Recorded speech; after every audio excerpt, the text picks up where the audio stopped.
As you can see, I'm a man of color, and I'm a lifelong Democrat too. You may be wondering, why is a lifelong Democrat speaking at the Republican National Convention? I mean, it doesn't surprise me because Democrats are also, like Republicans, a bunch of corporatist hacks. Just shows you how similar their policy positions actually are.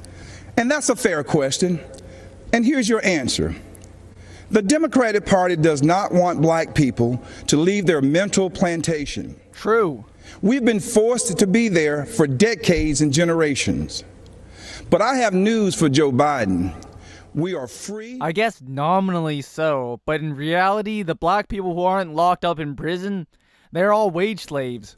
We are free people with free minds. Y'all are some of the most religious populations in the world, so I doubt that. And I'm part of a large and growing segment of the black community who are independent thinkers, and we believe that Donald Trump is the president that America needs to lead us forward. This is no time for sleeping in the basement. Joe Biden has had 47 years to produce results. But he's been all talk and no action. Let's see, Obamacare, the Violence Against Women Act. I think he's done a fair bit in his time, and I don't even like him. Just like so many of the Democrats who've been making promises to the black voters for decades. We've been their captive audience. Well, it's kind of your fault, isn't it? Bernie Sanders would have taken the first step to ending the war on drugs, which would disproportionately help black Americans. Instead, it was black Americans who actually made up a huge voting bloc that drove Biden over the edge and into victory. When President Trump sought to earn the black vote, the Democratic Party leaders went crazy. Nancy Pelosi and Chuck Schumer literally started wearing kente cloths around the U.S. Capitol, as if pandering were enough to keep us satisfied. Let me tell you why I'm supporting our president. I grew up in the South. Nobody cares about your life story. Get over it. For generations, HBCUs have been the incubators that develop black scholars in math and science and religion, engineering, and politics. They have been important springboards for the black success. But Democrats haven't treated them that way. When President Trump took office, he changed everything. He delivered historic funding to HBCUs, and he guaranteed it for 10 years, something that's never happened in the history of this country. No, he just signed that law after Congress passed it. That gave our HBCUs stability, the chance to grow, and produce the next generation of black leaders. That's right, Donald Trump did that. He's also escalated the war on drugs, sometimes called the new Jim Crow because it affects disproportionately black Americans. Even now, he and other Republicans are actively working to disenfranchise black people from the vote. He's also supported school choice to ensure that no child, no matter their race or zip code, is left behind. Except when children transfer to other schools, they are literally leaving behind the other children who can't afford transportation to those schools. Less children attending means less funding for those public schools, meaning you are leaving plenty of children behind. How about making sure that the funding of public school isn't directly tied to the property taxes that they collect in the local area? Every child should have access to a quality education. But education is just the beginning. The president also built the most inclusive economy ever, with record low unemployment for African Americans and record high participation in the workforce. He did okay not interfering with the momentum Obama gave him. He put opportunity zones in the Trump tax bill that would drive investment into our communities for decades to come. See, this guy was already functionally a Republican to begin with. He put the interests of American workers, and especially black workers, first. His petty trade wars with China say otherwise. That's right, Donald Trump did that. He delivered historic criminal justice reform. He ended once and for all the policy of incarceration of black people. What? Black people are still being incarcerated at disproportional levels. Which has decimated our communities, caused by no other than Joe Biden. True, But the law I think you're referring to was bipartisan and was in the works for quite a while. Trump has not done anything to stop the war on drugs. In fact, he's actually escalated it, unlike Bernie Sanders. Democrats wouldn't do it. Obama didn't want to do it. And Joe Biden and Kamala Harris definitely wouldn't do it. First of all, it's Kamala, you racist. Secondly, while their records may not be pristine, they're hardly worse than that of the Republican Party. And their opinions have changed. If you ask them today, they would be supporting all that legislation.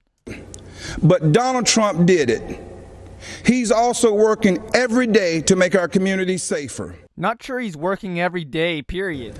As a former executive of DeKalb County, Georgia, I directed one of the largest public safety departments in the Southeast. I've seen tragic shootings on both sides. I don't care what y'all seen. I care what y'all do. Police officers are our fellow citizens. They live in our country. They have families too. They live in our communities. Unfortunately, Democrats have turned their backs on our brave police officers. Now we're calling for reform. They call it defunding. And it's a danger to our cities, our neighborhoods, and our children. Taking funds from police departments and redirecting them to community programs designed to keep children in school and out of trouble will undoubtedly reduce crime. Isn't it ironic that Democrat politicians have personal security to protect them? So why don't they forego their security and replace them with social workers, especially since that's what they want for you and me? Perhaps because they're well-known figures with the power to fundamentally change the way our society functions, and that gives people an incentive to take them out of the game? Our police need more funding, not less. Citation needed. For frequent psychological examinations, for non-lethal remote restraint technology, and for more de-escalation and use of force training. These are the common sense solutions that President Trump supports. True, sincere police reform. That's right. Donald Trump did that too. That's what Biden supports as well. No, I don't support defunding the police. Joe Biden and Kamala Harris support body cameras, and more progressives want more things like qualified immunity to be removed so that we can actually have accountability and more. Education, jobs, safety, security, on issue after issue. And in just a single term, he destroyed these negative forces that have victimized the black community for decades. He also continued or escalated others. He gave us the opportunity to rise. He's also trying to disenfranchise black voters. Now, you know, when I made the public announcement of my support for President Trump, all hell broke loose. Whatever, I'm glad to see you go. Your policies, positions are basically Republican anyway. But I'm here to tell you that black voices are becoming more woke and louder than ever. The Democratic Party has become infected with a pandemic of intolerance, True.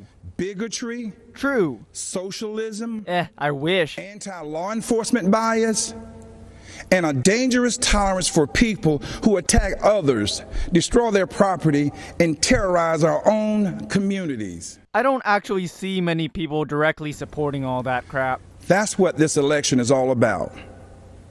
And that's why right now, more than ever before, America needs Donald Trump in the Oval Office for another 4 years.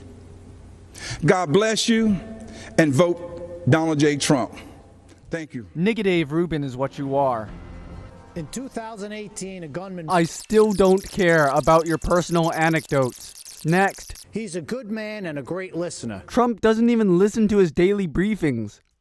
And he cuts through the BS. Or he creates it where there is Then the none. president did what he said he would do. He took action. He formed a school safety commission that issued dozens of recommendations to make schools safer. But I'll bet you never heard about that. Instead, the media turned my daughter's murder into a coordinated attack on President Trump, Republicans, and our Second Amendment. Because the Second Amendment is obsolete. It was created so local militias would be able to defend themselves from the national government. But obviously that's not happening these days. The second reason you might want to keep guns around is self-defense, but as the effects of stand-your-ground laws show, escalating fights doesn't save lives. For the same reason we shouldn't be keeping nukes in our backyards, guns are terrible defensive weapons. They are offensive weapons. They are most effective at a range at which simply running away is usually a better option. Meanwhile, in serious self-defense cases, a sword is a much more versatile defensive utility, as well as being more intimidating of a deterrent. In fact, when President Trump asked me, Why did he ask you? You're just a guy. Also, I don't care about your anecdote. I learned that gun control laws didn't fail my daughter. People did. The gunman had threatened to kill his classmates before. Do you support universal background checks? Because 90% of the American population does. He had threatened to rape them. He had threatened to shoot up the school. Every red flag you could imagine. But the school didn't just miss these red flags. They knowingly ignored them. Far-left Democrats in our school district made this shooting possible. That's in Florida. There are no far-left Democrats in Florida. Because they implemented something they called restorative justice. This policy, which really just blames teachers for students' failures, puts kids and teachers at risk and makes shootings more likely. Yep, simple as that. That's all you need to know. But it was billed as a pioneering approach to discipline and safety. I was just fine with the old approach to discipline and safety. It was called discipline and safety. Discipline doesn't work. Increasing the punishment for a crime doesn't actually deter anybody from committing that crime. Do you really think that school shooter had the mental facility to make a rational decision on whether shooting up a school was a good idea? Retributive justice is also philosophically untenable as well. Detainment and rehabilitative justice is the only justice. But the Obama-Biden administration took Parkland's bad policies and forced them into schools across America. No specific details to be found here. When President Trump rescinded Obama's guidance on restorative justice policies, he put an end to that. And that meant the world to me. You haven't even explained how restorative justice fails. In fact, I don't think restorative justice means what you think it means. It's hard to tell how much Mr. Biden understands about what happened at Parkland. Mr. Biden has campaigned on bringing back restorative justice as part of his unity platform with Bernie Sanders and has pledged to implement it in school districts across America. But he doesn't even seem to know when the shooting happened. He said that he was vice president when it happened, but he wasn't. Ha! Gotcha! You got the date wrong. But what does that prove? Mr. Biden may not know that these policies make shootings more likely, but I do. Be more specific. More tough guy propaganda. I truly believe the safety of our kids depends on whether this man is reelected. I hope you'll join me in helping to make that happen. Obama had 5 mass shootings per year. Trump had 8. Alarmist propaganda painting all protesters as criminals. The couple coming up are the ones that pointed their guns at protesters. Good evening, America. We are Mark and Patty McCloskey. We're speaking to you tonight from St. Louis, Missouri, where just weeks ago you may have seen us defending our home as a mob of protesters descended on our neighborhood. There was nobody for you to defend from. America is such a great country. Shut up, bitch. What you saw happen to us Nothing happened to you. could just as easily happen to any of you who are watching from quiet neighborhoods around our country. And that's what we want to speak to you about tonight. That's exactly right. Whether it's the defunding of police, Gated communities usually have their own guards anyway. ending cash bail so criminals can be released back out on the streets the same day to riot again. Whether someone gets bail depends on whether they're determined to be a public threat. Now, bail is often set at unusually high prices, which is unconstitutional. All the way until bail is basically by now a punishment for being poor. Or encouraging anarchy and chaos on our streets. It seems as if the Democrats no longer view the government's job as protecting honest citizens from criminals, Those protesters were peaceful. but rather protecting criminals from honest citizens. It's more like criminals can become honest citizens. Not a single person in the out-of-control mob you saw at our house was charged with a crime. Because they didn't commit You know any. who was? We were.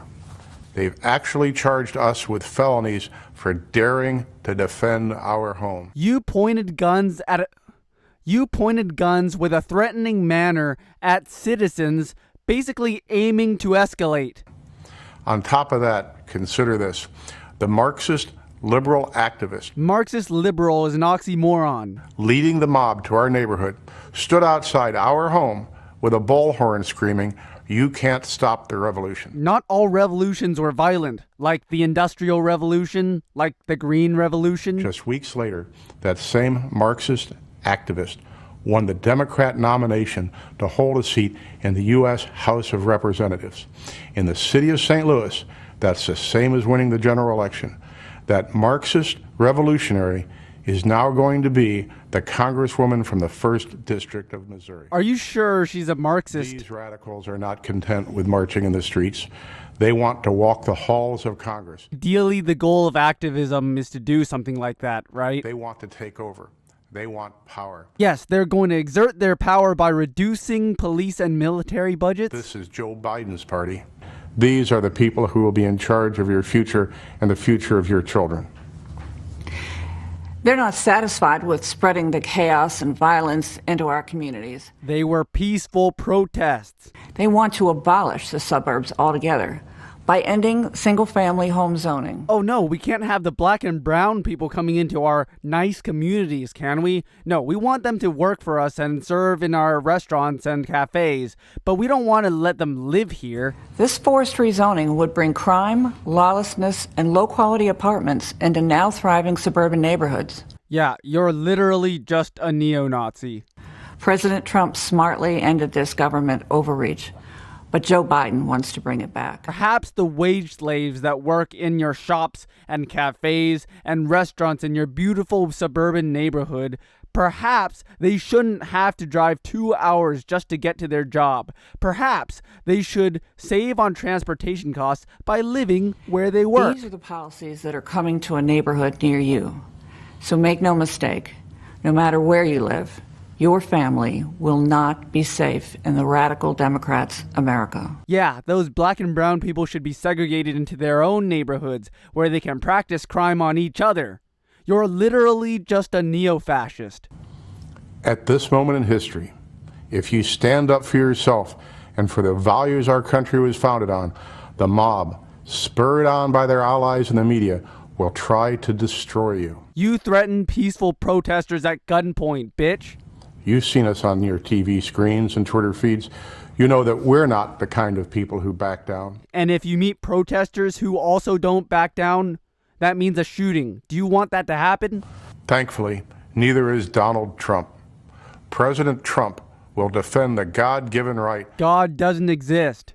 of every American to protect their homes and their families. All the research suggests that having a gun in your home doesn't make it any safer. But more than that, Trump's vision for America is a country where you have an opportunity to work hard and build the life you dream of with a job you love. God, your privilege places you into a traditionalist fantasy land.